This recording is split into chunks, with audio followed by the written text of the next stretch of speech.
Good late evening, everybody. Welcome to the BNR Racing Network. As tonight we head to Atlanta with the AMS Cup Series, one of our new fellow leagues here that we picked up. It's awesome to have them on board. Our buddy should be getting in here shortly, Will, but I'm going to go over a little bit of the race information here before he comes in. So as you see here, they are at Atlanta. Current track temp is 98 degrees. It's a mile and a half. The weather is 79 degrees. There's 47% humidity. Clear skies, 3 mile per hour wind.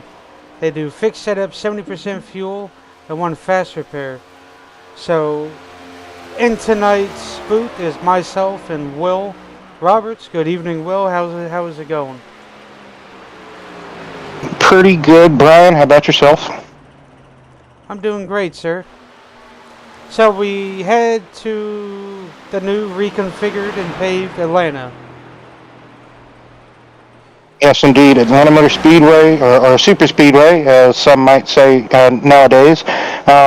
It's always really been a super speedway because even back in the day, they would carry just the same speeds that they would at Daytona, for instance. So it's always been a super speedway, theoretically, Brian. But yes, they've increased the banking here by about, 8 degrees, I believe. It was originally 28, and they've increased it to 32, I believe. So fresh repaved. This surface is, 3 years old, Brian? So pretty good, still not too worn in surface. So I was having a chat the other day with a friend of mine, thinking maybe in about 5 or 6 years time will we start to see this track age even more to where we will have spread out pack racing. We kind of are starting to see that, I believe, in the Xfinity series a little bit, but yeah. So this place been open ever since 1960, Brian. As we know, it was just originally a regular oval-shaped track, not the regular quad D-shaped oval that we're accustomed to seeing ever since '97. So yeah, it's taken a drastic shape because it's also been flipped. The back straightaway was the start-finish line, if I'm not mistaken. So that's another one of those flipped tracks. So, great to be here tonight, Brian. Absolutely, Will. It's always an honor to have you here, man. What a fantastic race Sunday. That 3-wide finish. And I have no doubt, even last week we saw that amazing fight to the finish at Daytona for the season opener here. I have no doubt that tonight's race can be just as action-packed as well, Brian. Oh yeah, absolutely. Well, I guess the 12 wanted to have a little fun and flip the car there. So it's always good to see. Have a little fun at the end of qualifying there. But yeah, well, hopefully we can see a 3-wide finish here tonight in the AMS Cup Series race. We saw what these boys can do last Monday night at Daytona, caution-free. So, and I do believe it is 100 laps tonight. So, which is always a good thing. I'm going to go Drivers over... were telling me... Yep, I'm sorry, go ahead. I was just going to say fuel window tonight for the percentage of fuel that they have. Anywhere between 40 to 46 laps on a full tank, Brian. All right, there you go. Anyway, the starting grid, Jason Taylor would be P1. P2 would be Dylan Kritz. P3 would be Adam Bolton. P4 would be Sean O'Brien. P5 would be Ryan Honeycutt. P6 would be Michael Carter. P7 would be Brian Baker. P8 would be Aaron Spear. P9 would be Greg Elliott. P10 would be Keenan Miller. P11 would be Kane Lee. P12 would be Kevin Trozinski. P13 would be Michael Cochran. P14 would be John Neckrich. P15 to be Josh Farmer. P16 to be Will Roberts, not the Will Roberts that's up here with me. P17 to be Randy Sample. P18 to be Clint Collins. P19 to be Antonio Bonani. P20 to be Joseph Madigan. P21 to be Chris Ostrander. P22 would be Avery McDonald. P23 will be Jeff Schultz.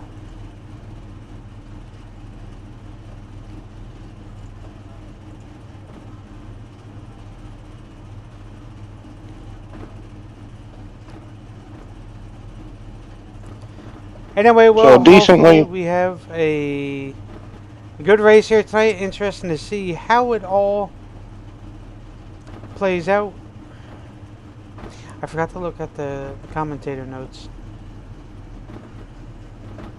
23 cars. That's a pretty decently good sized grid here tonight, I'd have to say, for 130 laps. I did have the commentator notes pulled up. Give me just a second. Yes, Tyler, Atlanta. I just got done doing a few races here this week after I came back from my unfortunate circumstances back home. But this track can be very good. It can get very loose, and you can lose the rear. It's just all about how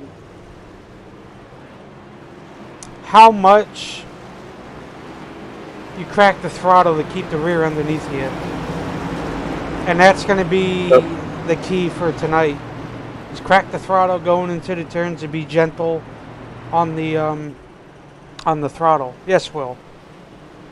So, got to remember here, our defending champion is Greg Elliott in the number 8 car. Our runner-up for the last 2 seasons is Josh Farmer in the 46. So, always wants to keep a watchful eye on is, those two. And later on in the race, we could talk about the points and how they get laid out throughout the race and also accordingly throughout the season. Absolutely, that's always a good thing to keep these fans tuned in and watching. So, well, the lights are off on the pace car. They will take the green flag this time by. So yes, indeed. So Taylor in the 44, lined up on the pole with Kritz in the 34 on the outside. A Ford and a Camaro. the green flag is Somebody had to spun the tires on the outside, I believe, or just missed a shift, didn't get going. You saw a car kind of had to swerve, cut out a lane to avoid that, trying not to run into the back of his fellow competitor. Don't know here at the moment if that's acceptable, but maybe so. Yes, sir. We'll just have to wait and find out.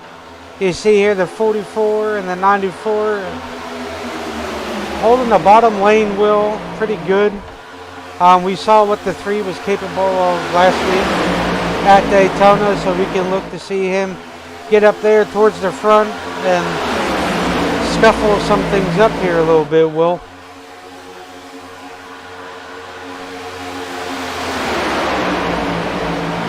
Well, we are going to see a very similar race, I do speculate, to what we saw last week at Daytona as far as kind of the racing goes.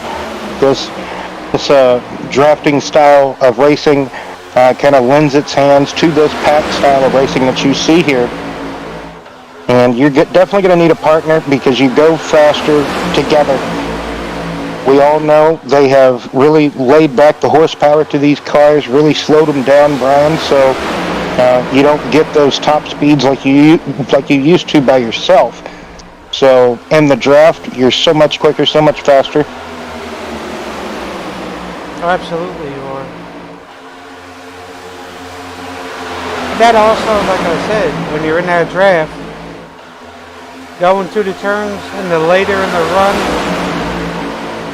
you have to crack the throttle a little bit. Because if you don't, you're going to lose the rear. And it's not going to be pleasant, especially to take you and others with you. So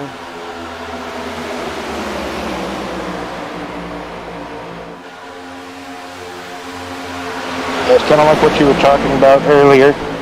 You got to be very mindful. You got to be kind of very much on that loud pedal, but you gotta pace yourself. You don't have to always be full throttle here. Like you see here, they're side by side, multiple rows deep, so there's nowhere really for anyone to go. You just have to ride. It's just a long ride at the moment until someone kind of goes up too far or maybe makes a mistake and gets put in the middle. But everybody seems to be trying to mind their P's and Q's, Brian. So I can remember back on the console side of days years ago how if you had a setup at Atlanta on the console side of things on the Heat games, I know this is iRacing, but this is kind of what it looked like back in, about, I don't know, 4 years ago, Brian. So 4 or 5 years ago at Atlanta on the console side of things. So it's kind of crazy how racing, video games kind of went full circle with real life in a way to make it look just like this in the real world as well. Yes, sir, I agree with you. iRacing does a lot of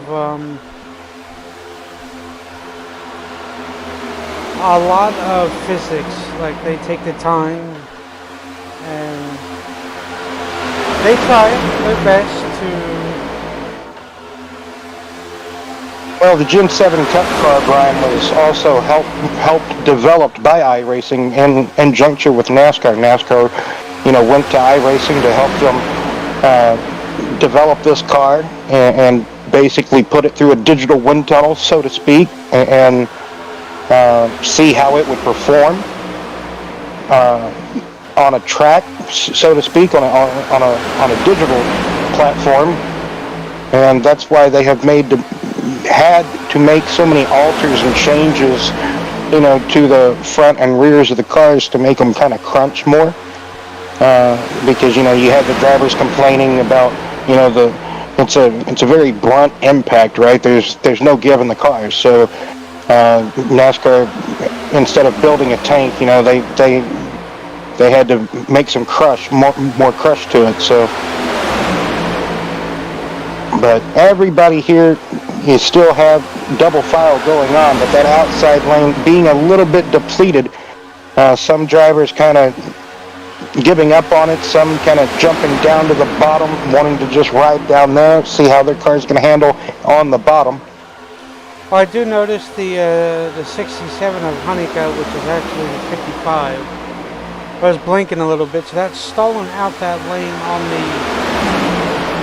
on the outside, so that's costing some time a little bit there. Yeah, I can imagine, Brian, I'm sorry.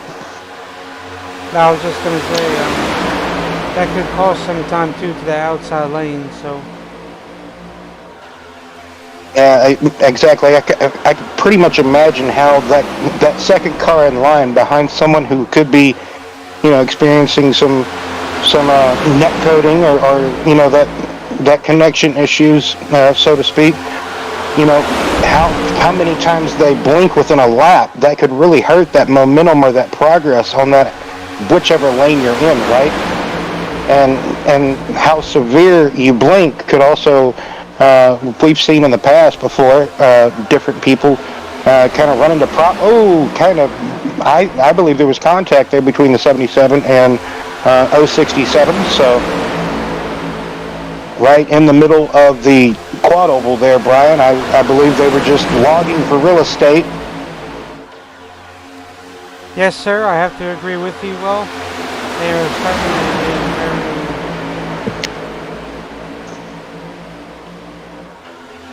very tight racing now, Will. And now you're especially coming out of turn 4. Coming out of turn 4, it just seems to be that maybe bad place to be. Honeycutt really loose, possibly coming out of turn 2. Looks like the nose just was getting away from him. That can happen here in the dirty air. I think he clipped the apron and going into the turn, and then on the exit, I think he just might have straddled the paint just a bit too much on the left front. So you know, Brian, how getting down onto the paint, it's not too good on those tires. Those tires, they can almost be like driving on ice at times. Yes, sir, I agree with you. I've hit the apron a few times, and yeah, you can get loose. You can get very loose. Now, I'm not sure if the red line is out of bounds for these guys, which I think it is.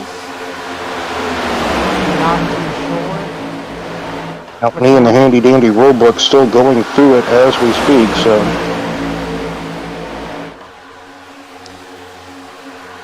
You see there, the 3 jumps up to the outside lane, Will. He's going to lead the outside lane there. Jumps right in front of that 42 machine of Cotran. As you see there, well, now they got that momentum on the outside going now. So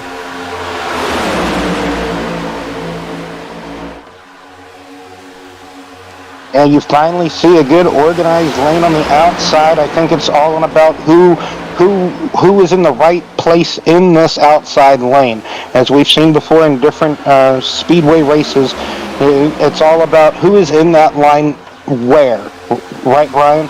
Say, for instance, you can be a good pusher, but you need to have somebody in front of you to hold that line, and then somebody behind you to know maybe when to push, when to, not be so aggressive with it.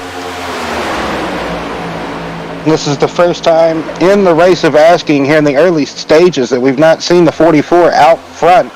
So looks like the 3-car Baker, he's clear. Well, he was clear for just a smidge. He could have dropped down in front of Taylor, but chose not to coming out of turn 4. Taylor got a run back, and really good side-by-side racing, Brian. Really wonder when this pack might kind of lose a little bit of grip, and we might see a fade perhaps.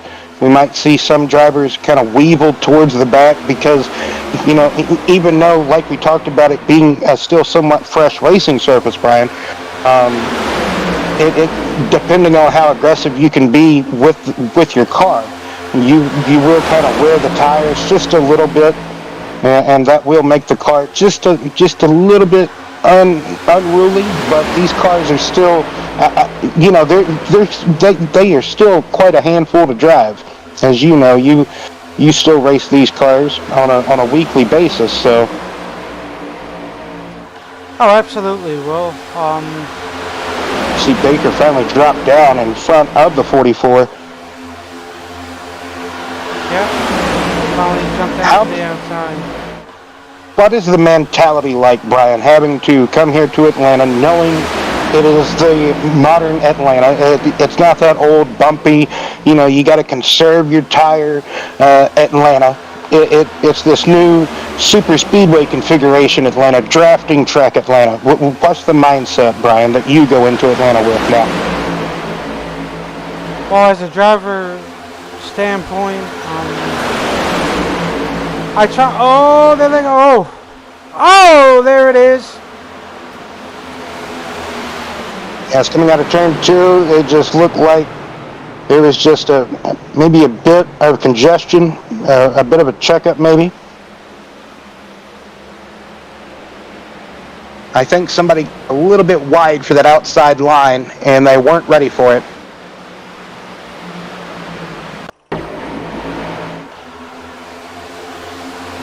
You see here on the replay, that's exactly what happened. It looks like, I can't tell who car that is, but it's the Van Halen car, Brian.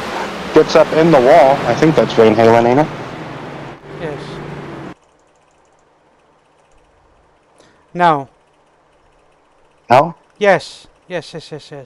Oh, hey, there's a Bucky's car. And that's the one that wrecked. So as you see here, as we go into turns, Almost looks like a Dr. Pepper car. it does. It threw me off for a minute. I'm like, oof. Like it almost looks like the old Bobby Hamilton Jr. Dr. Pepper car. So you see here, the Van Halen car in the front gets into the wall. 34. He just gets arrow tight. Mm-hmm. That comes with not cracking the throttle at the right time. See, the 91 gets to the 34. 34 saves it. 98 checks up a little bit. 76 clocks him right in the rear end. Sends him down into the 94. 98 loses it. And tries to keep 98's her. checking up. He gets hit Mhm. in the back by the 76, yes. And then just. Could have been a lot worse, but man, these drivers were kind of already aware, even though how racy they were being, they were pretty aware of what could have happened. Everybody coming down pit road, topping off, maybe grabbing a set of tires.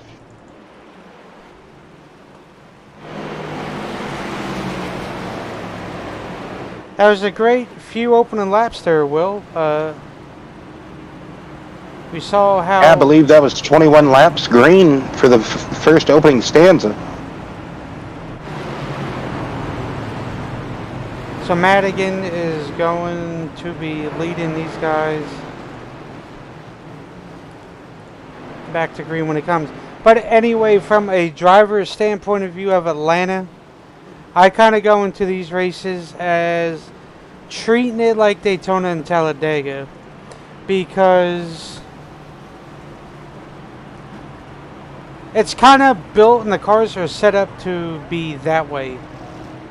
So I kind of be aware of my surroundings, more alert, who's around, fall to the back when need to, because yet again, you do it in official races. So, and you're probably not so comfortable with the others who are next to you, and you kind of got to spectate the field, so you know who you can trust and who you can't, and who you can go with at the end, and who you want to be there with you at the end to make that move. And it's, like I said, a lot of on and off throttle, especially if you're mid-pack. So try to save as much fuel as you can, try to outdo some others on strategy. So that's kind of the mindset I go into with these super speedway races. And the main thing is patience. Patience. If you ain't got Don't you find it Go ahead, I'm sorry. not to cut you off, Brian, I'm sorry. Not to be ironic, but don't you find it a bit crazy how a lot of leagues, even on the console side of things, but especially iRacing leagues, had like no wall riding before Ross Chastain did it in like the real world, and then like he did it in the real world, and they were like, oh, no more of that. Even after that one, man, they have quick cautions here. Pace car is off, Brian. Look at that. So, yeah. I'm just amazed because we didn't see none last week. So, look at that. So, a great shove by the 34 on that restart to the 44. Yeah, propelled them straight into the lead. I mean, they went and gone for a moment, but as you could tell, that pack swallowed them up. They are back to the pack now. There's a 5-car train up top. I would say there's pretty stout cars up there too, Brian, but there's a lot of organization in the bottom at the moment. Oh, 42, be careful. That's Cochran. Yep. So substitution drivers, minimum speed. Go ahead, I'm sorry. Oh, you're going. That's the other thing, when you're coming through the tie over there by the start and finish, you're going to get people that like to use down there. So when you try to line up a push, it's hard. Because now you got to wait for them to come back up to give them that push. And a lot of the officials, they use that apron a lot. So anyway, the 44, 34 outside. You got the 42 and 3 on the inside. With that 46 down there too, and the 65, the third car, on that outside lane.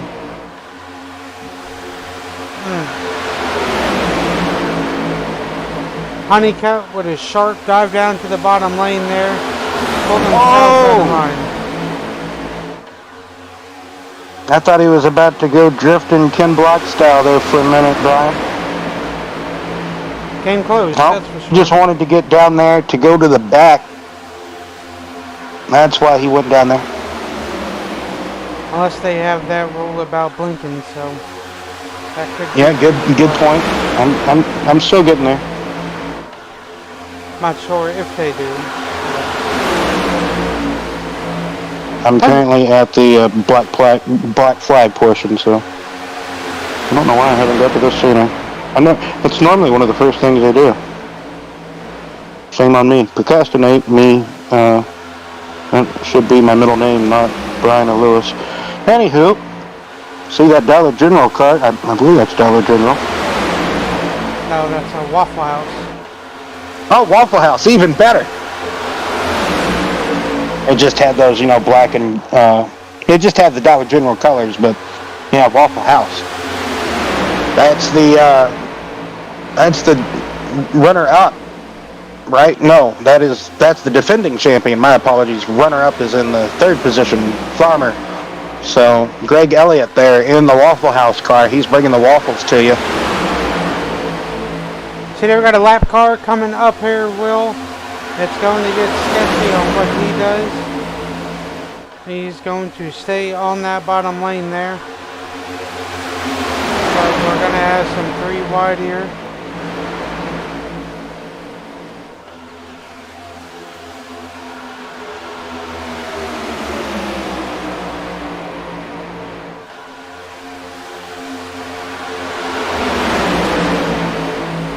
Still 3 wide back there.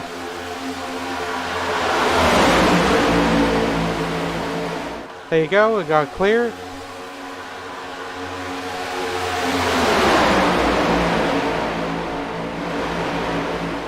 See there, the 8, the 44, 34, 65 outside lane. Bottom lane 42, 3, 46, 24, 35, 77. All working that bottom lane there. As that 8 Waffle House Ford Mustang Dark Horse lead car on the outside lane, trying to get that outside lane cooking, but just can't rally up the speed enough to get there. So Okay. Unless I have overread or misread in the AMS rules, I don't see anything about not being, well, last week at Daytona, Brian, how aggressive, Honeycutt defended. It really makes me wonder that there is a double yellow line rule in effect. that's only one of the things I look at too, but Because if we remember right, I see green, white checkers, black flags. because it would help us out a little bit more so then we know. I should have asked. Wow. Avery. Name. Yes. Thank you. Very good. But will the 8 hanging strong on the outside with the 42 of Cotran? They're starting to get that outside lane rolling. Was it in last week's notes, perhaps? Maybe. Yeah, we're still seeing some really great side by side. Nobody really. Everybody's still up here for the most part. I think there might be another different. Yeah, for sure. We do have a different. There's 3-second separation back to Honeycutt leading a group, Brian. So there is 2 different distinct groups here, but this lead group is the most racy, and that second group is probably just waiting for another caution to happen, or maybe getting to the next cycle of pit stops, perhaps, because they came down lap, what was that, 23, 24? Yes. So 40, let's just say 40, 2 laps So they should be able to go to, what is that, 60, about 68 to 72, I would say. If this stays green, that's when we should see the pit window open. While I hunt for last week's notes.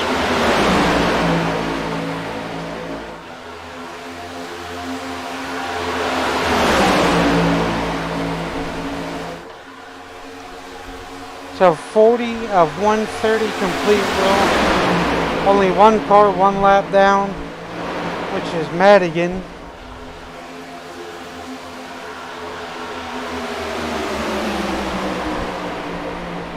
You see Baker and Cochran really able to get a little bit of separation, and then the field gets back to them. So it looks like those two are the best driving cars at the moment, just able to get some separation. But I wouldn't put it past, the 8 of Elliott being really good driving as well, because he's able to lead that outside lane with Taylor and Kritz. The other thing is, Will, you want to be careful how you push these cars. Exactly. Because if you don't line up, it's going to get ugly.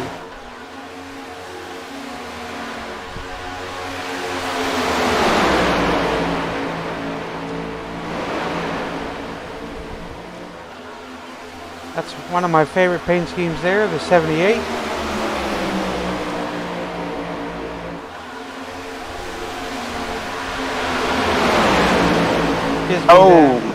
See, they had a hiccup on that outside lane. Yeah, it's almost a reversal of the regular Furniture Row paint scheme, Brian. Yep. It's white instead of that matte black. You see here, this is going to hurt. This is going to scuff everything up here.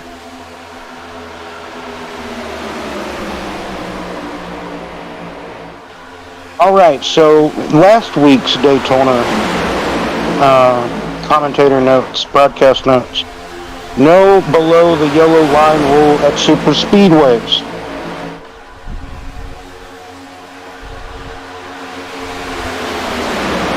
I wonder if that would implement here.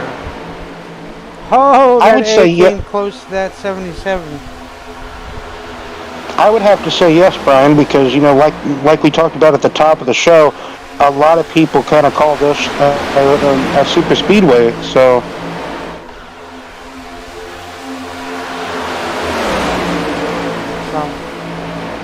that's good.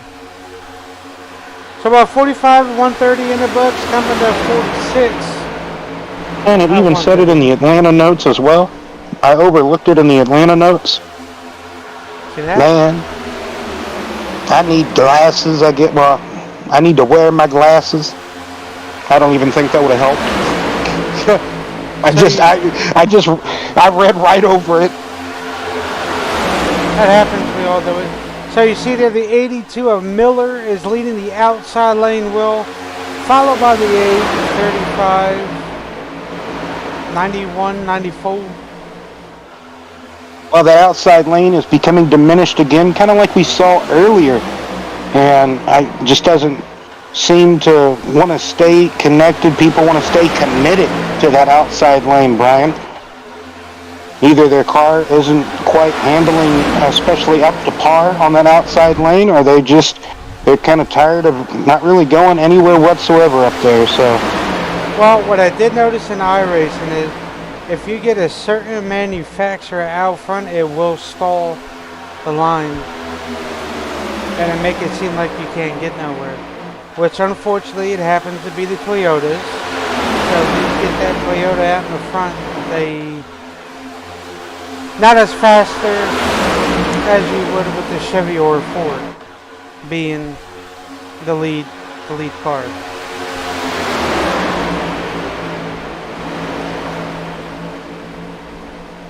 oh man, that was close coming down the track for Elliott and Miller.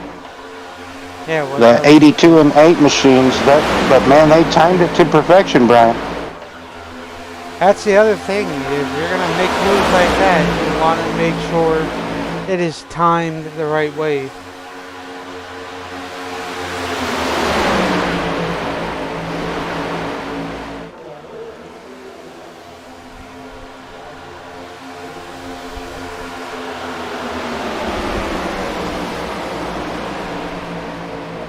Out here on lap 50 laps into this race. Only one caution so far of asking of the evening. And it was a pretty quick caution, too. I tell you what, they cleaned up the track, got back at it. See that little shot from the 91 2 to 35? Trying to get him on by the 42. Now, Will, as you see here, that second pack did catch this pack up here. And that also comes Yeah, they chased him down. Yes. That also comes to being smooth on the wheel, hitting your marks, knowing when and when not to push. But 2 cars can sometimes get the job done, then 3 cars locked up together. What I've realized is bump methods work better than just laying it to them. So like yeah, you see what the 91 car is doing pretty good to Bonini. I hope I didn't butcher that. But he's driving that Alan Kawicki paint scheme up there, leading that outside lane. He's really, Lee really giving those pushes, like you said, at just the right timing. Either going into turn 3, still on the back straightaway, right before you enter turn 3, or right before you enter turn 1 is another good place to push here at Atlanta. So all in the right timing, like you said, and you see those 4 or 5 cars on that outside lane almost prevailing all the way to the lead. So you got 2 of them clear. What are they going to do? As Bonini, I hope I didn't butcher that again, my apologies, but he already dropped down to the bottom. He left Lee. So you have Lee and Baton. I believe they were here last week, and he pronounced his name for us, and, I already forgot how you pronounced it correctly, so my apologies. It normally takes me a couple of times of hearing it, and then we will be great. So, like I said, last week, get accustomed to everybody. It's probably going to take a couple of weeks of asking, but we'll get it. So 55 or 130 in the books, Will. Outside lane truly has prevailed, I'd have to say, Brian. You almost, for the most part, at Daytona, it seems like the bottom can be the place you want to be for the most part. But here at Atlanta, if you can get the right cars together on that outside lane, that's truly where you want to be, is that outside lane, either outside or middle, right where you see these guys holding right now on that outside lane. And everybody just training around them, too. Look at that. Yeah. Which lane do you prefer to be in, Brian, at Atlanta? Just the one that's going, or whichever one is moving, or of course, right? But which one would you normally prefer to be in? I prefer the outside. Yet again, I like being the outside lane roller. But if I have to, I finesse a bit on the bottom, see how the bottom works out. Or I just switch it up and do a couple laps on the outside and jump to the bottom to even out the tire wear. Because with this track, tire wear is a thing. With how steep the banking is, and so. Ooh, you see there, you saw some drivers going below that double yellow, but nobody advanced their position, I don't think. So they just kind of snaked down below it, Brian. So I'm sure the admins and officials will have a fun heyday after this race. If the finish gets kind of drawn down there, just in case people get forced or things to that nature, they're going to be reviewing that, I can imagine. So it looks like everybody's kind of snaking into that bottom lane. It looks like some people could be expecting pit stops here in about maybe the next 10 laps, as we kind of projected early on. That could be another reason why you see them getting down towards that bottom lane, Brian, as just anticipation building up to that green flag pit stop that we are kind of hoping to have. Oh yeah.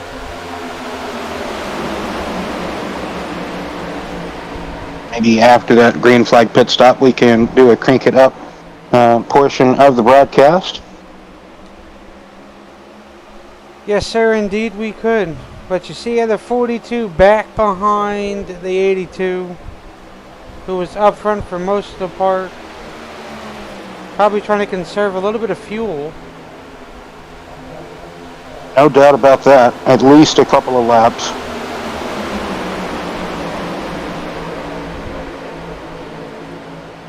But there was word that there is a new company coming in to help iRacing with light textures for the racetracks. Oh, get them someone just got pushed up out the bottom, Brian.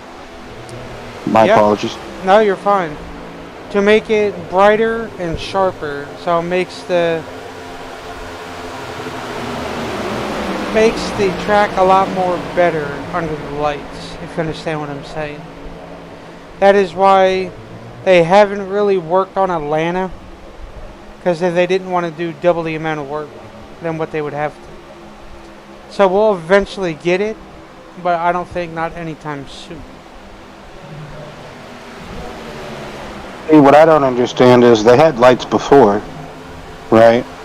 Like, why couldn't they just keep the lights implemented as they just basically made the changes to the track? iRacing never had nighttime lights. They had lights around the track, yes. They had lights around the track, but they never, not even the old track didn't, at least that I remember. Because we always try to do a night race, even on the old track, and no, it just didn't.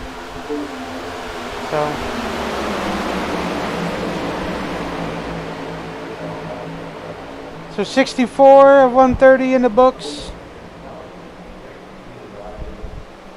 Just one we've called a night race at Atlanta, like old Atlanta before. No, we didn't. Okay, my apologies. Oh, you're good. And you could have. I would have to go back and see, but I really don't think we have. Yet again, it's been so long ago. So. Yeah, it would have been years ago, Brian. I would have thought that we'd, you know. But yeah, that's it's very upsetting because this track looked great under the lights. Oh yes, every time there was a night race here, it was pretty good. I would have to kind of harpen back and remember. But anyway, Will, the outside lane's starting to gain that momentum. You see there, the 8 dives it down to the bottom lane there. Oh, that was the 8 or the 91. Then that might have been 91. That could have been the 8. That was the 8 of Greg Elliott. That's what I'm saying. You want to make sure you're clear enough.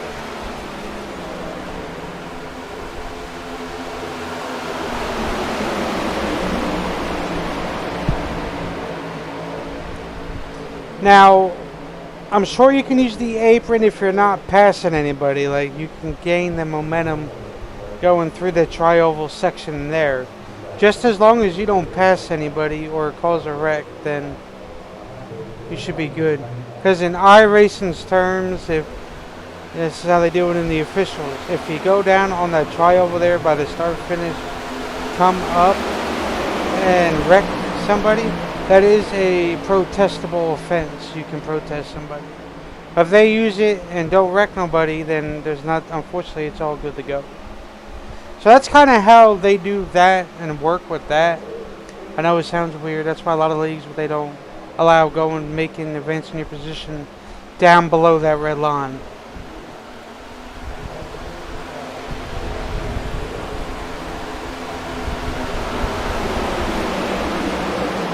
You see there your pole sitter Taylor's hovering around P10 at the moment, Will, behind the 35 machine there of Bonani. I hope that's how you say it. Once again, my apologies. You see their drivers are starting to pit. I think, yep.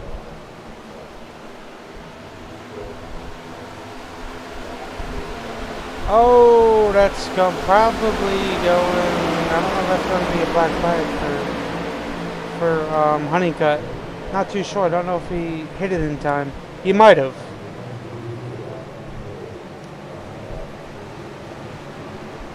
See here, the rest of these guys don't know if they're pitting or not.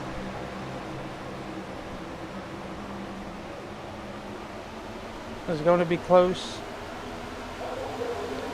Nope, you see the 12 going in of Kozinski.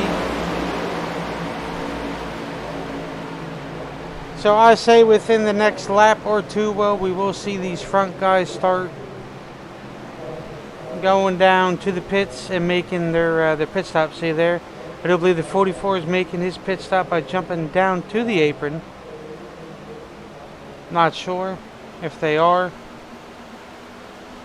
Oh, there it is. There's the lockup. Oh, man. Oh, that will be the second caution of the night, Will.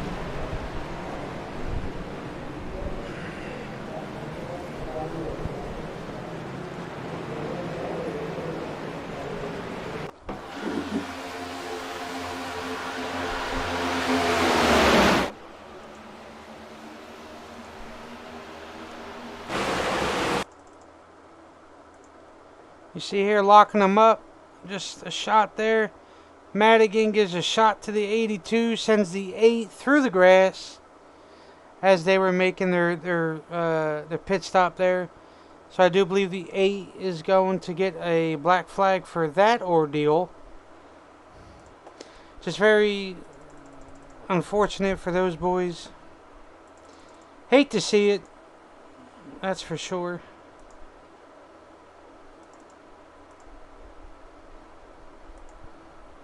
Trying to see if I can get a better view here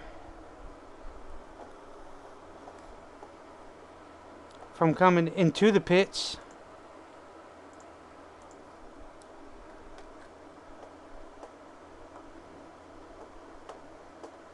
There we go. You see there, ever so slightly locking them down.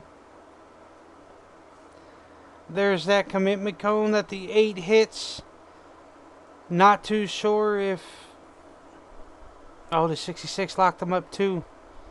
This is probably going to hurt a few other drivers, Will. Very unfortunate.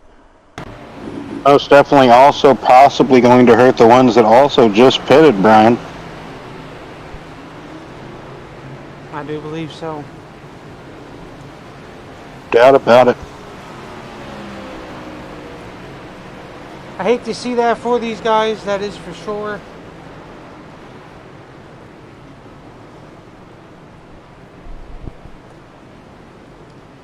They were doing very good, and then I think Farmer Will is going to be the leader here.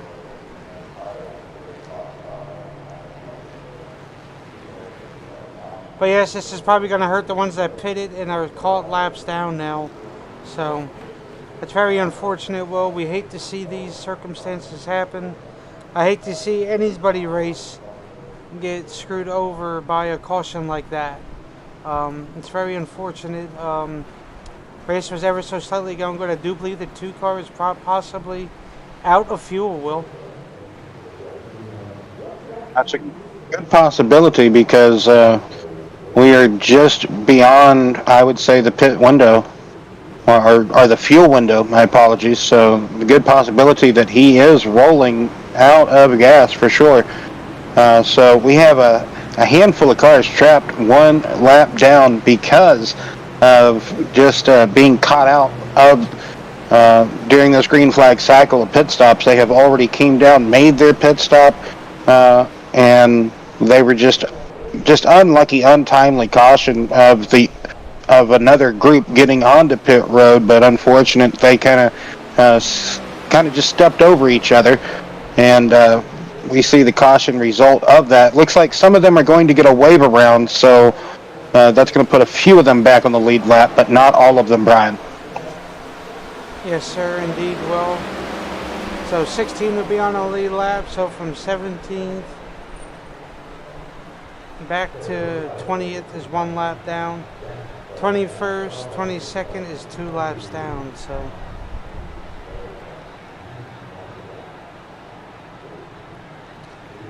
once they go back green, we will do our little crank it up section for these guys, and we'll let them hear the wonderful sounds of these cars going laps around Atlanta. You see their pace car is pulling off again, Will, for the second time. Technically third, but... And the green flag is out.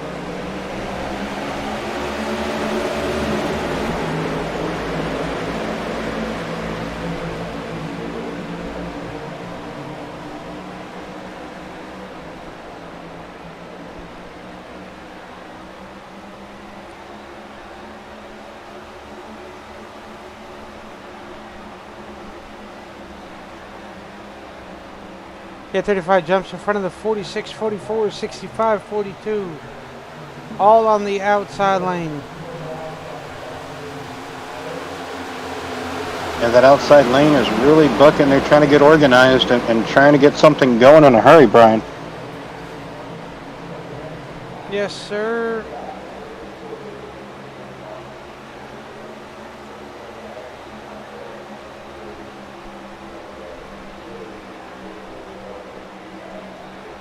I will now go to our favorite section of the night. And I want you guys to enjoy it.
Oh, Brian, you can see how racy they are getting. The 3 wide people getting put in that sucker hole, as DW would like to call it back in the day. And some are just getting shuffled back. You saw Greg Elliott and that 8 car getting shuffled to the back. So you got some movers, you got some goers. Maybe that cream rising to the top here. So, but the one thing about it is, I'm kind of expecting one more pit stop before the end of this race. If we take the math, that Aaron's do the math. It wouldn't take much to think, oh, I need another pit stop. You know what I mean, Brian?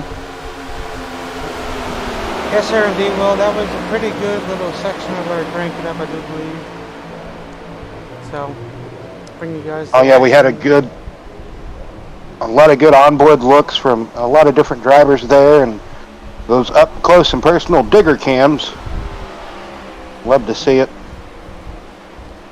See there, 24, 34, 67 outside, 67 is doing a little blinky. I don't remember Honeycutt being this choppy as he was last week. He might have been, but I just don't recall it. But might just be having some bad weather near him, or just maybe too many devices connected, Brian. That could be the case sometimes with the internet. That is quite a possibility, sir. But anyway, the pole's sitting back up in the front there, Will, of the 44. Yeah, Taylor back up to the front, leading this group.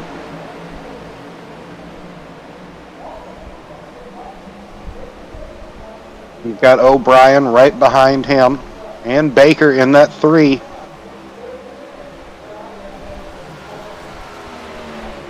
You got Sample out there in the 24, and Kritz in the 34, leading that outside lane. Trying to get back up to the front is the 34. It almost seems like he's pushing that 24. They're getting a little bit of a good run here and there, but their momentum just keeps stalling right beside the 42 of Cochran. So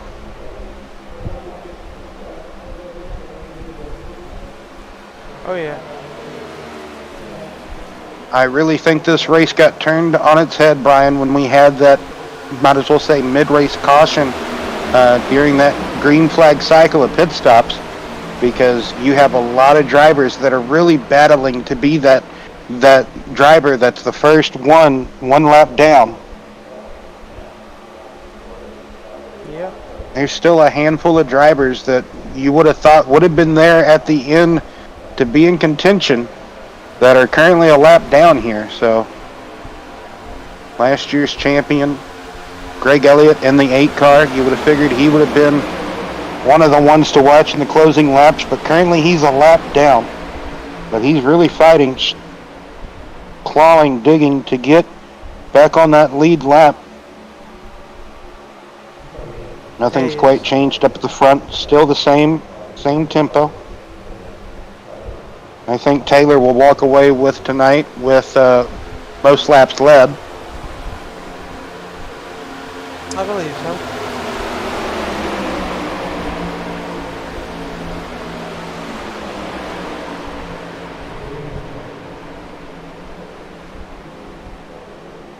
You see there that little push from Honeycutt there, 2 to 34. Almost upset it, the rear of that car, Will.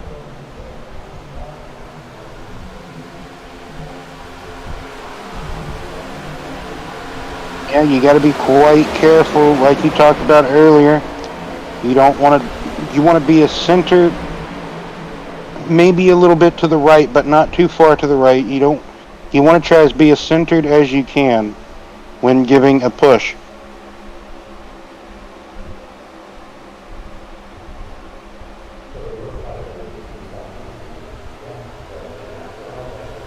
As you see, they're going into turn 3 and 4. The 34 of Kritz giving a good push yet again to the back of the 24 of Sample.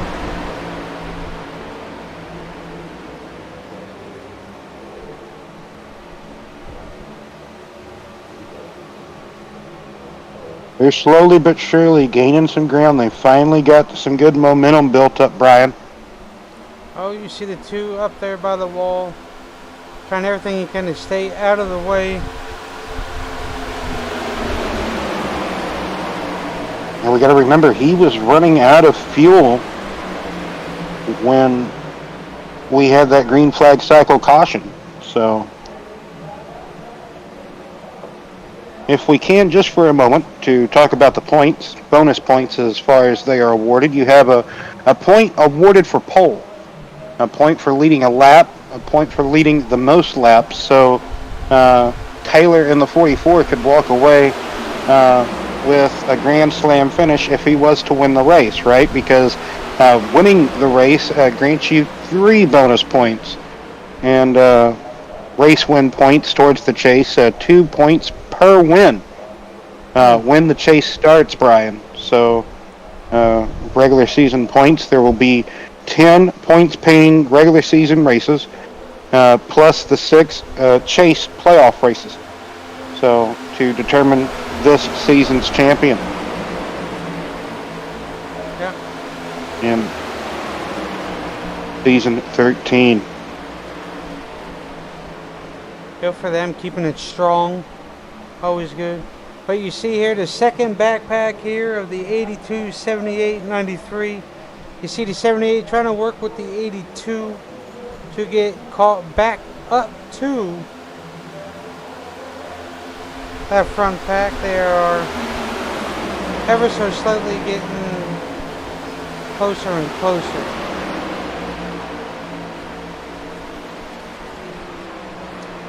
Not much are they gaining, but they are gaining on those guys in the front. So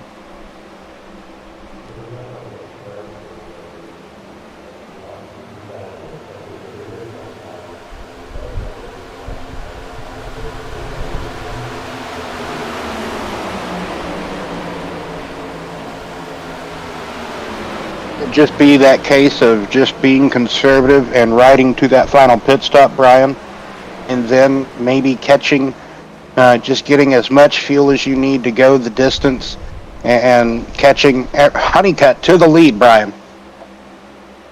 oh yeah, wrapping that outside lane there, Will. You're not about to fall asleep on me, are you? No. Oh, okay. Just double check it. I got the that ticker's hovering over the names on the software, so I want to make sure I clicked on the right one. All right, you don't need a cup of good old Joe, do you? No, sir. We're goody.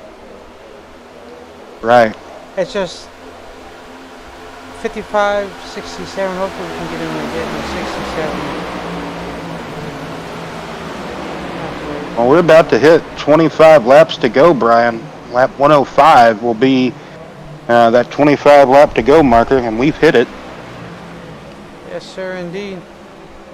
Oh, you see Honeycutt jumping in front of the 94 after getting a nice shot from that 76 machine there. Or is that supposed to be a 77? Oh!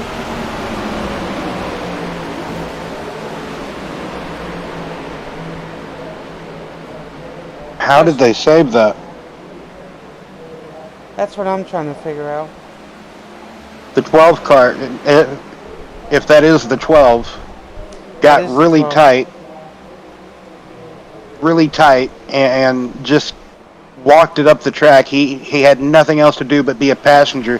Sponged it out of the wall, collected another car, and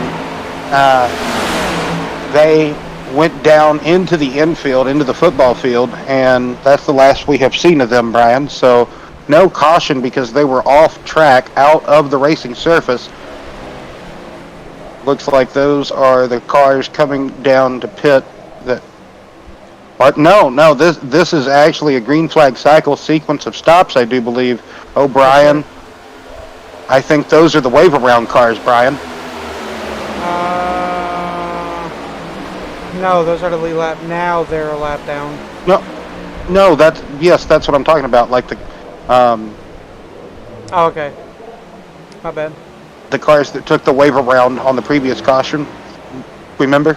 Yes, yes, yes, yes, yes. I think that could have been them.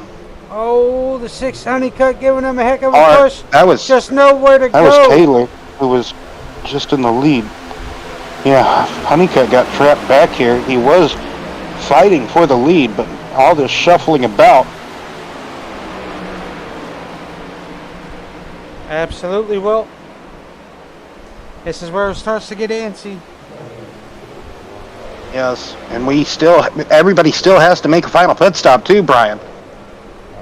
Yeah. Hopefully they can capitalize and make their pit Look at stop. Honeycutt making moves, going all the way down to the downstairs to the bottom, getting underneath Sample. Sample saw it. He tried to block it, but just couldn't. Yep, just couldn't quite do it. Overall, great race. I'm impressed. I like these guys. These guys are awesome. One of the best racing that I've seen from our broadcasting point. Yes, I'd have to agree with that. These guys the past 2 weeks, this race, last race, they know when to get quite racy. I do have to agree with you, Brian. Which puts on a great show. It absolutely does. And that's what the fans like to see, and that's what we like to see. So,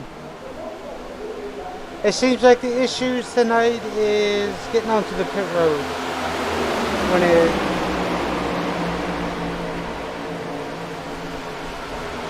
Well, excuse me. Kind of. When it matters. That transition out of turn, getting onto pit road here when it matters, like you were talking about. And that transition off of turn 2, we've seen drivers just getting tight. Oh, Honeycutt pushing the 76. They got arrow tight up. They were coming up on the back of Elliott, and they both went towards the wall there. So he seems to be very aggressive, but there's nothing wrong with that, just as long as you don't make a mistake and cost others. So between now and the next couple of laps, we're going to start seeing these guys all jump to the bottom to make their pit stops, Will. And when you're nose to tail like this coming into the pits, you might want to give a little bit more room so you don't get ran over. So as you see here, a lot of these guys are jumping to the bottom lane. So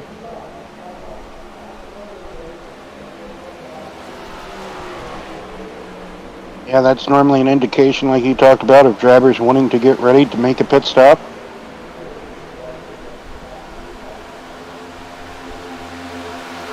Honeycutt finding himself back in the lead as everybody is disc jockeying for position on that bottom lane. Some are getting uprooted. Yeah. So the 94 is P2, so they got a kind of a lap car in between, one out in front of Honeycutt and then one behind Honeycutt. So, and then one in between Bolton and Baker. So it's like a lap car, then a lead car, a lapper lead. So pretty interesting. We'll see how it shakes out with 15 laps to go. Well,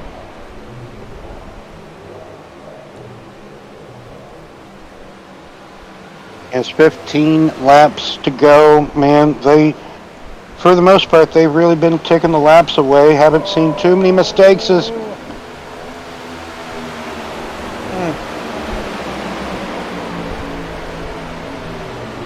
pit road, man, it's getting hairy, that's for sure. Yeah, that's the 98 of, is that Carter? That is Cater? Okay.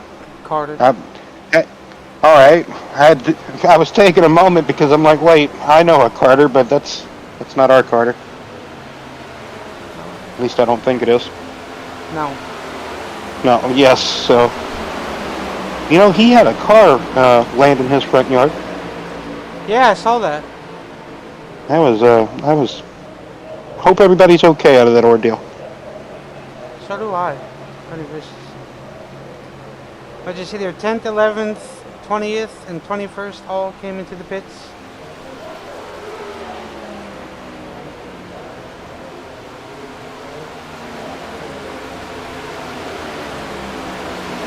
Next question is, when do these guys pit? Honeycutt's kind of all by himself. I think he might have a little bit of help from a lapper, but I think he does because that's Baker there. We can go up to Honeycutt, Brian. Find Honeycutt. So yeah, he was having help from one of the lappers, but now they're pitting together here. So now Baker's going to take control of this race. 78 As pit road. that's your little fan favorite there. Yep. Wait, isn't that my? No, that's not. That's Roberts. Yep, that's Will. Yeah, that is my doppelganger. Like I said, it's probably going to take me a third week to get used to everybody's number. Oh, there it is! Oh, man! Oh! Very costly mistake. Wow! I think Honeycutt might have thought that Greg Elliott was pitting. I'm not 100% sure. Maybe Greg was pitting, but no other words but, oh man, you were right, Brian. This is the third caution of the evening of asking with 10 laps to go. This for sure is throwing it all on its head. What's happening here? We got to go up and right on board.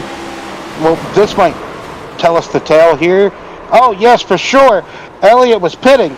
And, oh my goodness. That wasn't Honeycutt. That was another one. Oh, there's a different Wendy's car out here? Yep. All the Wendy's cars, all the humanity. So see here, Elliott was going into the pits. 2 was on the outside of Schultz. So Elliott was trying to get slowed down enough to get down the best he could to get out the way. But that's, well, it's that transition there. And then,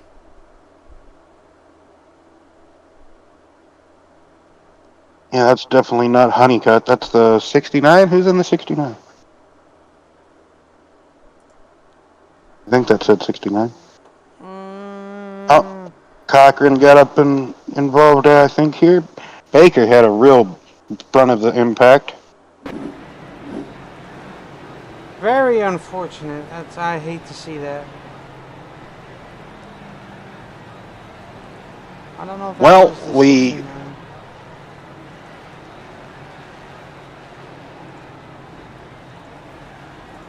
Oh. I expected a couple of cautions here tonight out of Atlanta because of how close quarters, how narrow of it. 89. Okay, my apologies for any 89 fans for calling it the 69. That was Clint. That's the 89. Collins. Clint Collins. There's nowhere to go for Clint, man. Like, he was committed, and I'm sure maybe Elliott said, "Hey, I'm pitting." It says in the rules. If I'm not mistaken, I skimmed over it real quick a while ago, and if I'm not mistaken, they said, ask, or they ask in the rules if you would please, say when you're pitting. If I'm not mistaken, I glanced over that. So, just the closing rate. Whenever you're averaging a certain speed, and then wham, it's all of a sudden, Brian. So just as well as I do how quick the closing rates can be. And man, the AMS Cup Series, they really have some quick cautions here. Well, Atlanta's cautions are really quick. That's how it was in the officials. They were really quick. Oh, okay. Yes, It's just how iRacing is. Gotcha. Yeah, they used to take forever, but they fixed that. Yeah, I remember. But If I do believe Farmer was a runner-up of last season, I do believe. Last 2 seasons. All right, last 2 seasons. So could he score and lock in tonight? Let's hope he could. Awesome paint scheme on that 46. He's got the 82 of Miller right behind him. Baker's going to be restarting third on the outside lane.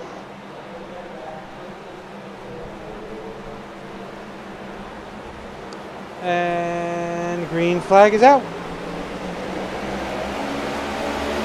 With 7 laps to go, Will.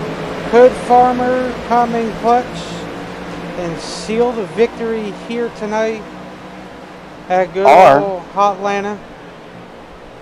Or could it be another driver that's been waiting in the wings this entire race, biding their time, riding in the back, like this McDonald's paint scheme of McDonald? You know, that 93 car. He's not been up at the front really all night long, and here he is, Brian. That is true. Maybe he can seal the deal himself. Great pushing, great shoving coming from the outside. Baker onto Sample. Now, down low, you have Miller all over the back of Farmer. These 4 cars are trying to tandem up. Oh, man. Oh. Yeah, just an untimely push coming out of turn 2. Farmer, looks like Miller gets to the back of Farmer, offset to the left. We talked about it earlier. You don't want to be offset. You want to be, you want to be at least middle, maybe a little bit to the right. That just the type of camera angle that we had at the time. We're going to have to get an onboard view with Miller, Brian, but are coming off of the corner here. That might be suffice, but yeah, for sure, just a bit offset to the left, Brian, I'd have to say. And that's all it took. That is for sure all it takes. And Farmer, I don't think going to be able to seal the deal this evening.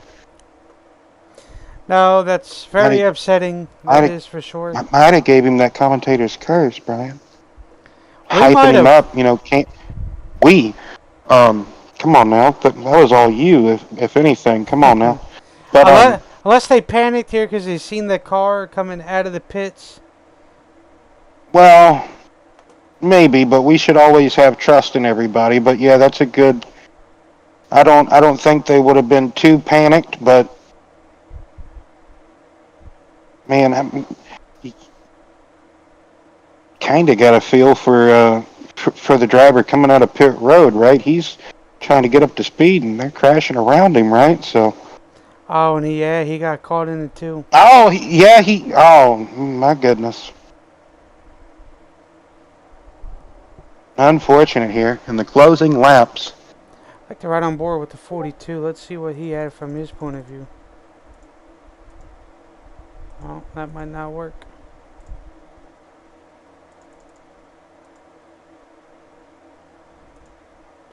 Oh, that ain't gonna work either. This could.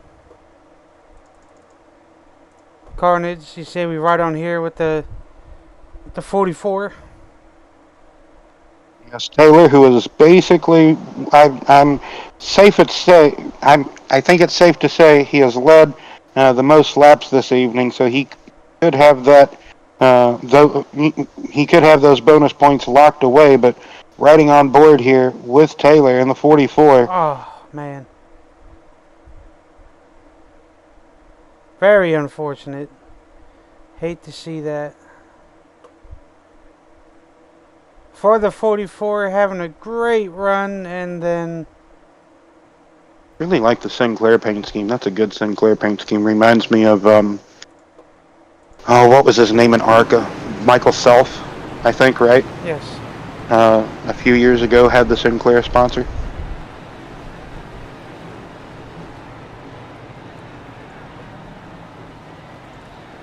Well, Will. Go for Venturini. Yes.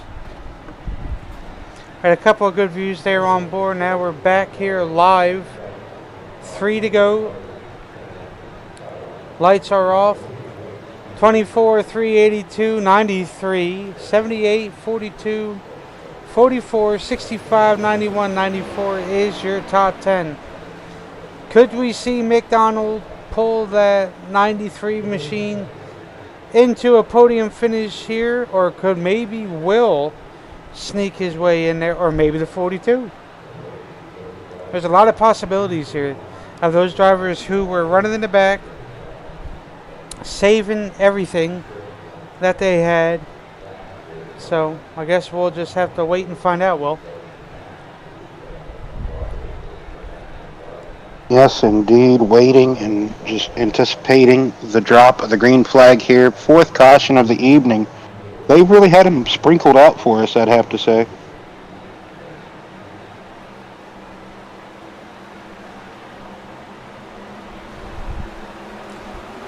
And green flag is go.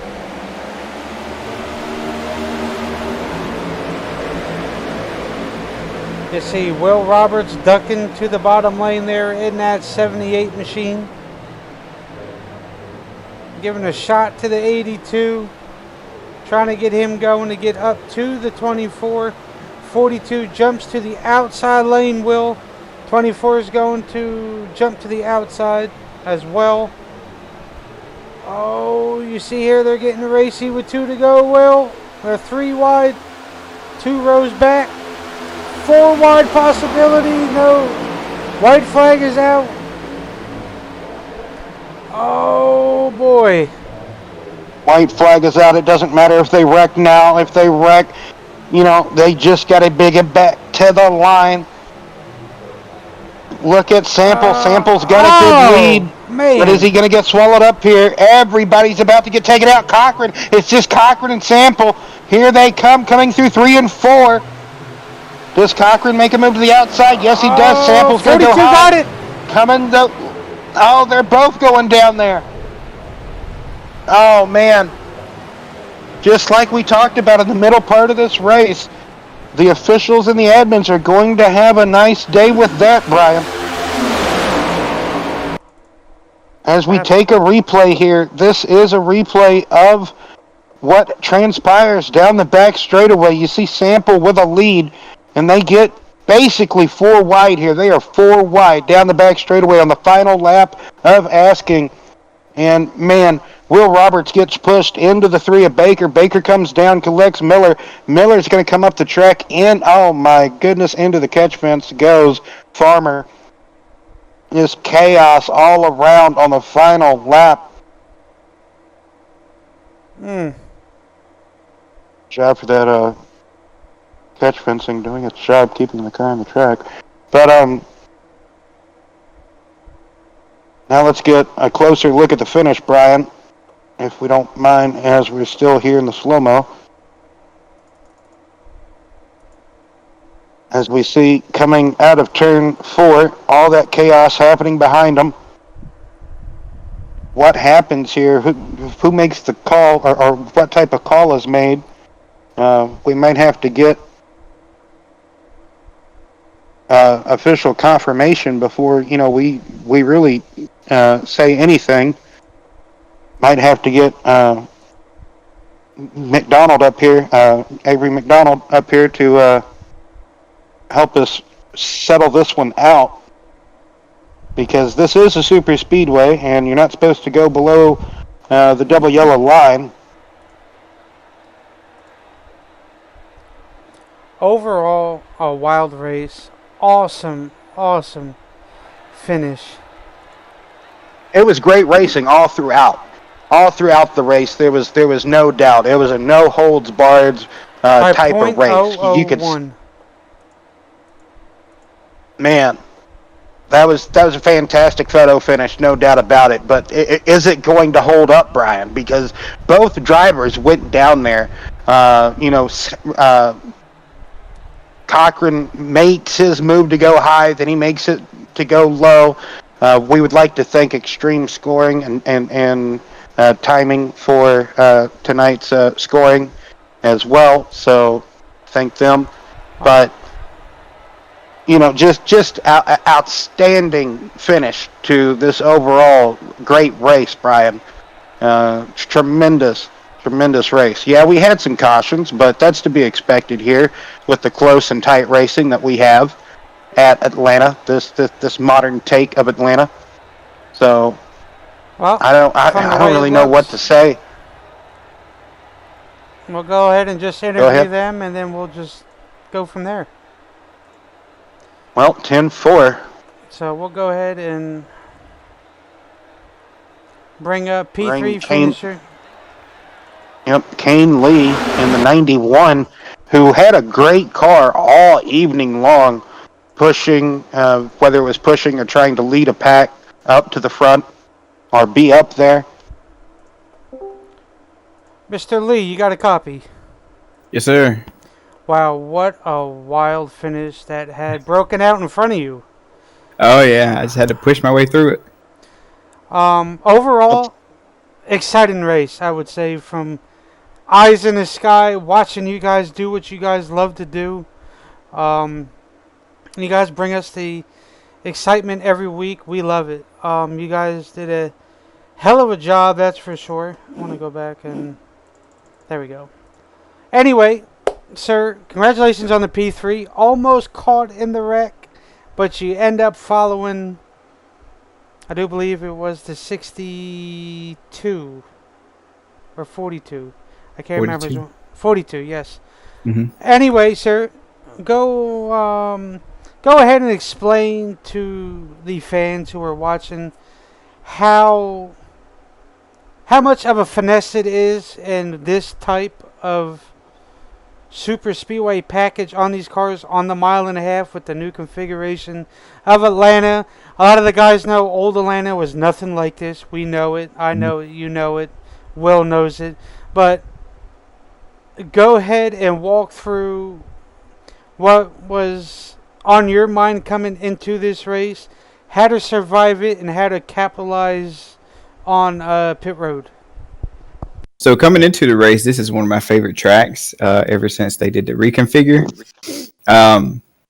So I like the high line here because you can get really good momentum coming on the outside as long as you got some good pushes coming. So that's kind of where I wanted to stay, is on the outside. And you just really just side draft. So in these cars, side draft means a lot, especially here. So if you got the high side and you're side drafting, you got a good push, then the high side is really where you want to be. It was definitely a fun race. Wish I wouldn't. The cautions just didn't fall my way. Like I was leading at one point, pit. Caution came out under green flag, pit stop, and then got a lucky dog, and then we pit again under green, and then the caution came right out. So they just didn't fall my way. But P3, I'll take it for my second race in the league. It's been a fun league so far. Well, absolutely. There was a lot of Atlanta this week. I've done a lot of it myself with prior of going away. A couple of NISs, they went pretty all right. I like this kind of racing, but yet again, strategy does come into play with these type of tracks. And just saving a lot of fuel, protecting your car from the carnage and everything else. Next week, you guys head to Las Vegas. What is going to be the mindset if you are here going into Las Vegas? A lot different track, probably a little bit more lifting, not so much wide open, but go ahead and tell them what's going to be your mindset going into Las Vegas. So I'll be honest, Las Vegas is not a good track for me. So I got some really good teammates that I'm going to rely on a lot. And we're going to do some practice. Historically, even back from the Xbox days, Las Vegas I've never been able to get a handle on it. So my expectations is to at least come out with a top 5. That's what I'm going to look for. Well, that is perfect, and it's ironically enough, me and Will did quote a little bit from NASCAR Heat 5 from this moderation configuration of Atlanta to the console side of how different it is. But we've done leagues on the Xbox side of things before. A lot different than iRacing, absolutely is. But anyway, Will, you got any questions for Mr. Lee here? No, just congratulations. You really had yourself up there in contention all night, trying to put yourself in the right spot. And, man, coming there towards the end, like Brian said, everything just happened in front of you, right place, right timing for you. Back-to-back races, really just full of excitement. And next week, Las Vegas. Good luck to you. Best of luck, man. Moving forward. Yes, sir. I appreciate it. Yes, sir. Any final shots? Oh, yeah, shots. Any final thoughts or shout outs that you'd like to give before we let you Just go? shout out to Avery for the league. Like I said, it's my second race so far. It's been a really good league, and I want to shout out my team at RMS with Adam, Aaron, and Michael Dega. Right on, buddy. Awesome job on the P3. Keep up that momentum that you're carrying from here over to Las Vegas. I think you'll do quite well. So looking forward to see you do pretty good at Las Vegas, man. I appreciate it. Thank you guys for broadcasting. Hey, not a problem. It's an honor. Glad to be here. All right, but I'll Yes, get sir. you back up there. All right. All right, well, we'll let you go ahead and talk to old Randy here.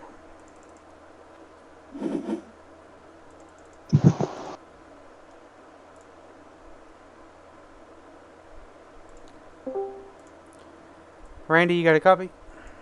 Copy. Well, Wow. Randy, you just seem to be trying to put yourself in the right position possible all throughout the race. Really working that high line and really was getting it really good to perfection. And I didn't really see you on the bottom too much, only whenever you had to be, right? So you're really trying to get that high line momentum working. For the most part, it seemed like their sample. So tell us about really coming into this race, what the mindset was, just all throughout it as well. Like I said, mainly trying to put yourself in the right position, right? So, and just the closing laps, like what was, did you think trying to just be, you know, trying to anticipate the moves of Michael Cochran coming, to battle coming out of turn four? What was the mindset there, that process? Yeah, the last run after that last caution, we were kind of done saving fuel, so I knew the top line with the old tires was going to be the quickest, and just trying to hold that bottom line down a little bit with everybody's tires getting worn. They're starting to slide up a little more, so when I was running the bottom, saving fuel with them guys, it was kind of hard to keep it down there. And I'd see the top line start getting their runs, and that's why I started moving up there and just kind of stuck with it. And then learned a little bit more that it was faster holding that middle line. And towards the end, that last restart, when I had the lead, I just knew I had to keep a car from behind me, keep all cars behind me, and the Baker gave me a good push down the backstretch, and I cleared I think Kennan, and I just had to go down and block that line. And then by that point, they were wrecking, and I seen Michael made it through, and I knew he was going to get a run because the ability for these cars to catch up real quick with the draft is insane at Atlanta. And I tried to slow him down by blocking high, and then he just beat me to the bottom when he cut, and I didn't want to cut it down too hard and make contact or nothing. So but it was a good win for Michael, and I'm happy with second place. Yeah, tremendous photo finish. I mean, just um, walking away from a photo finish being second, that's still pretty good finish. You were able to be there at the end. I know it's not first. I've had my fair share of kind of heartache, photo finishes as well. So I know how it goes. I know how it feels. It's tremendously heartbreaking, but you also feel a little bit of a enjoyment, of it being that close of a finish. A little bit. I know it's not the win, like I said, but next week, Las Vegas. You think you could get something there? Maybe get one step closer there at Las Vegas? Oh yeah, Las Vegas is one of my favorite tracks on here. So I'll be running it in the A class all week, getting practice, and probably stick with the fixed setups just because that's what we're running here. So get some practice in, and I like Las Vegas. You can move around a little bit there, and that tends to suit my style of racing. Well, any final thoughts, shout-outs, anything else you'd like to add before we let you go celebrate that P2 finish there? Yeah, I just want to congratulate Michael again, and Michael, Antonio, Baker, Farmer, all of us kind of working together during the race, and glad a couple of us came out on top. Well, thanks for talking to us after the race, Randy, and best of luck to you next week at Vegas. Thank you. No problem, buddy. You enjoy that P2 and carry that momentum into Vegas, buddy. Oh yeah, thank you. No problem, bub. Last but not least,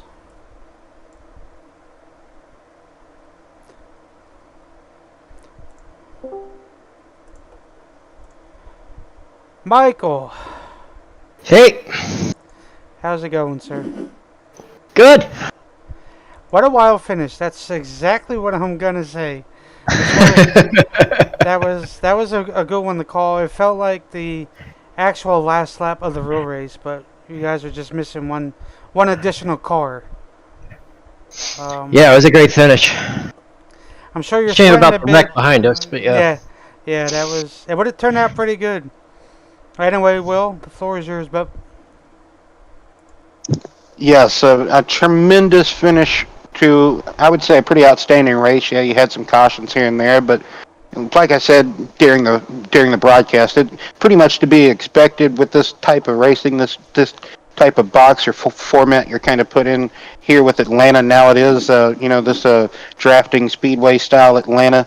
Kind of just a miniature Daytona in a way, just a little bit narrower in a sense. Michael, what was your mindset coming into this race? Survival. Super speedways for me is always about surviving. I try to stay in the back a little bit if I can, but still in the front pack and wait to the end and look for my opportunities. Yeah, we saw that Sinclair car pretty much always in that lead group, like you talked about, but staying in it just to see kind of how the car is going to react throughout the race and just what position you need to be in at the end, right? So coming towards that end of the race, or excuse me, we should probably talk about just trying to get on pit road and the green flag cycle of pit stops that you guys were trying to have. Like, tell us about that, like getting on pit road here in this configuration of Atlanta with basically the closing rates and everything. We saw a little bit of chaos. Yeah, it's very dangerous. We knew that coming in, and that's why my group, we tried to stay out a couple extra laps. That way we would separate out, see if anybody else made a mistake first to cause a caution. That way we wouldn't have to go in at full tilt. But other than that, it's really trying to find your mark and hitting it exactly right and just hope for the best. Yes, exactly, because if you can minimize those mistakes on pit road, making pit stops anytime, especially during green flag running, is, the great equalizer, I like to say, in motorsport. You can gain so much time over your competitors just by maximizing, your effort getting on and off pit road, getting into that pit box, don't slide through it, everything. So now just tell us about, the closing laps of this race. You had a couple of cautions. With about 10 to go, we had a caution. Then, we got restarted, 3 laps to go. So it give us that mindset and just everything, putting yourself in that position to chase down that 24 and make the moves that you did. 3 laps to go, third on the bottom. You got the leader 2 cars in front of you. You're just going to push. You're going to push as hard as you can and hope that the middle car decides to go out, and maybe you can get behind the leader and push the leader and somehow get past him at the end. That was the whole plan. And when all that chaos, all that wrecking started to happen on the back straightaway, and you narrowly avoided it somehow, like, what did you think? This was my chance. I have him now. Yep, that was completely my opportunity. I let off the throttle just a hair to give me a little bit of room to get a little bit of a run. Then I ran up at him, fented to my right to see if he would try to block me right, then shot immediately to the left, and he left me just enough room to get inside. Well, and just an amazing finish. Just big congratulations, photo finish, like just heck of a finish. Just almost looked like yesterday's finish in the actual Cup Series, but just a outstanding race by you and also the 24. You guys were so close there at the end. Just putting yourself in position whenever it matters. I love that Sinclair paint scheme. I really do. Thank you. It just really. I don't know. I would like to see it on an actual Cup car now that I've seen it on an iRacing Cup car. You know, like Not since I don't ARCA. know. Right? Exactly. Michael Self. Right. So. Yep. Next week, Las Vegas. Yes. Excuse me. What were you going to say? I'm sorry. Yeah, Sinclair. I run the Sinclair because of my nephews. My nephews, when we have Sinclair here, they love the dinosaurs, so I've always run it for them. So Yeah. they watch videos of my cars running around the track. Oh, fantastic. Yep. So, Las Vegas, like we talked about, another mile and a half, but not, I guess you could say, more normal sized cookie cutter mile and a half. Tire So- strategy. It's tire and fuel strategy. And also trying to keep it off the bumps in 1 and 2, right? Don't Yep. really want to go down there. You really want to try to wall ride 1 and 2. Are you one of those guys that like to wall ride 1 and 2? I have a tendency to, but I'm going to play it safe in the beginning, see what everybody else is doing, and see how the track changes with the new the temperatures are now changing on the track. So I'm going to get more of a feel, and I'll have a chance to actually practice this week. Last week I didn't have a chance to practice Atlanta at all. Right. Practice is always a little bit key to just give you, I wouldn't say an advantage, but just a kind of an Just upper to get a hand feel. going into. Yeah, exactly. A feel for what you're going into that race event or that race week. Exactly. So, any final thoughts, shout outs before we let you go celebrate this just epic win here at Atlanta? Nope, just an awesome race with everybody. I mean, Randy put up a great fight. I thought he had it there at the end. Just a really good race. Well, congratulations to you, Michael, yet again, pulling it off here at Atlanta. Just maybe go back to back next week. What do you think the chances are of that at Vegas? That'd be great. I would love to. All right. Well, we'll see you next week at Vegas. Go celebrate this win, and just congratulations to you, Michael. Thank you, sir. Yes, sir, buddy. Awesome job on the win. Thank you. Anyway, well, that would do it here tonight. Awesome run. Absolutely is. Very exciting race. I'm impressed. I mean, how many cautions did they have? 4? I believe it was 4, right? 4 or 5? 4, yeah. 4. I think it was only 4. So, Michael Cochran there getting the win overall here tonight. Just marginal, just by a splitter here tonight over Randy Sample. Kane Lee finishes on the podium spot in 3rd. Then you have Chris there in 4th. Yes, don't want to butcher that. The 73rd, 73 car of Chris. Sean O'Brien Jr. in 5th. Avery McDonald in 6th. Keenan Miller in 7th. Greg Elliott, defending champion. He was a lap down at one point. He came back to get a solid top 10 finish, Brian. Jason Taylor, who was pretty much the dominant car all night, qualified on pole, probably going to get the most points for leading the most laps. So Brian Baker rounds out the top 10. So Adam Evo is 11th. Will Roberts 12th. Not me. That's obviously my twin. Josh Farmer in the 13 position in the 46 car. That's our runner-up from the past 2 seasons here in the AMS Cup Series. Joseph Madigan is 14th position. Ryan Honeycutt, after winning last week, trying to be a dominant force this week. Unfortunate, just kind of got trapped, I do believe, during one of the green flag cycle cautions that we had. Clint Collins, Aaron Spear, and